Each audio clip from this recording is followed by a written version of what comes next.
My boss called me into his office on a Tuesday morning, and within 30 seconds, I realized someone had stolen something I'd spent months building in secret. The worst part? The theft had already been discovered. I just didn't know it yet. I'd been working at a marketing firm for about 4 years when the idea first started to take shape. I want to be clear. It wasn't something that appeared overnight. It was the product of months of quiet observation, the kind you only do when you're tired of watching other people get wealthy, solving problems you already know how to solve. I'd noticed a gap in the market for affordable compliance consulting for small tech startups. Most firms charge $50,000 minimum for that kind of work. The contracts were long, the deliverables were bloated, and most early-stage founders couldn't afford to think about regulatory exposure until they were already in trouble. I saw an opportunity to package it smaller, simpler, priced at a point where the clients who needed it most could actually say yes. I started developing the concept the way you develop something you care about, carefully and in private. Late nights at my kitchen table, weekends with spreadsheets I kept on a personal hard drive, not a company server. I created pitch decks in draft form, built out rough financial models, researched regulatory frameworks in 3 different sectors. I had a name picked out.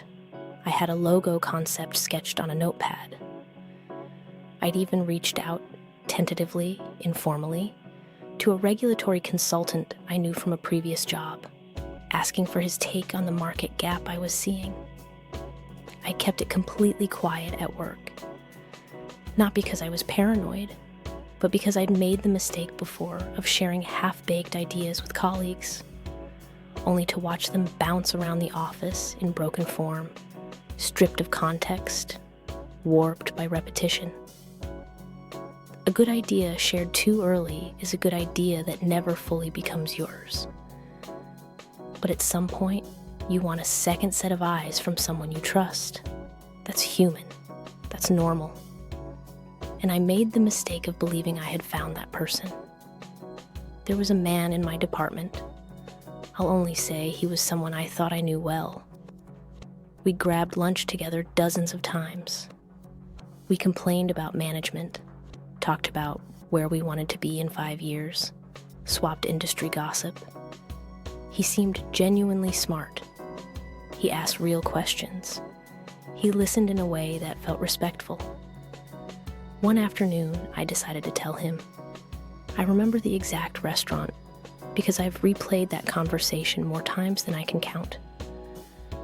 I told him everything: the target market, the pricing model, the regulatory angle, the name, the rough financial projections. I even pulled up early wireframes on my phone and showed him the design direction.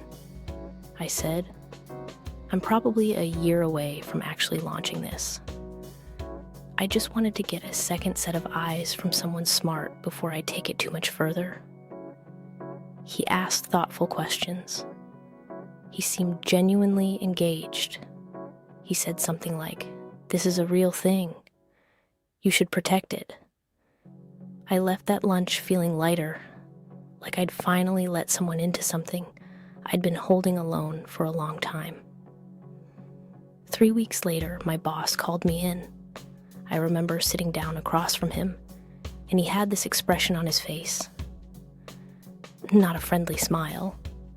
Something more like the look of a person who is watching a puzzle solve itself in real time. I heard something interesting in a pitch meeting, he said. One of the guys came to me with this idea for a compliance consulting vertical. Scaled down, very lean, targeting startups. It sounded actually solid. My stomach moved somewhere in the direction of the floor. I didn't say anything at first. I just waited. The thing is, he continued, I've been in this industry long enough to recognize when an idea has real bones to it.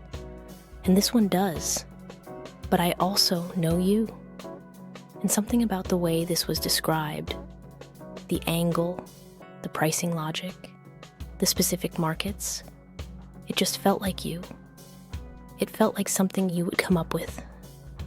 He leaned back in his chair. So before I respond to him at all, before I say anything, I'm coming to you directly. Is this your idea? I felt something shift in that moment. Not quite relief. Not yet. But the recognition that the conversation was already moving in a direction I hadn't expected. I nodded slowly. And then I told him everything. Can you prove it? He asked. I could. I'd been emailing myself updates, notes, and drafts throughout the entire development process. It was something I'd done almost subconsciously, a documentation habit. I had a folder on my personal drive with every file date stamped. Going back 9 months, I had the email I'd sent to the regulatory consultant in November, months before the lunch where I'd made the mistake of confiding, asking him specific questions about market opportunity in the compliance space. I pulled it all up on my phone right there in that office. My boss looked through it quietly. He scrolled. He read. He didn't say anything for almost a full minute. Then he said, "Okay, let me handle this." I don't know every word that was spoken in the room where my coworker was confronted because I wasn't there. But what I know is that my boss called him in the following day. He showed him the email from November. He showed him the date-stamped files. He made it clear that he had seen through the pitch and traced the idea back to its actual origin. My coworker, from what I later understood, tried to argue that he had just built on it, that he had added his own thinking, made it better, turned it into something more presentable. But when someone puts a dated document in front of you that predates any conversation you claim to have had, there's not much architecture left for an argument. Within 2 weeks, my coworker and the company parted ways. It was framed as mutual, the way those things always are. But people ask questions when someone leaves abruptly after something happens in a department. Reputations in small industries are quiet things. They move without announcements. They spread through the way people hesitate before recommending someone, through the slight coolness in a handshake at a conference. I didn't have to say a word publicly. The story told itself. The interesting thing, looking back, is that I never had to do anything aggressive. I didn't go to HR. I didn't make a scene. I didn't craft a campaign to damage his reputation or look for opportunities to undercut him.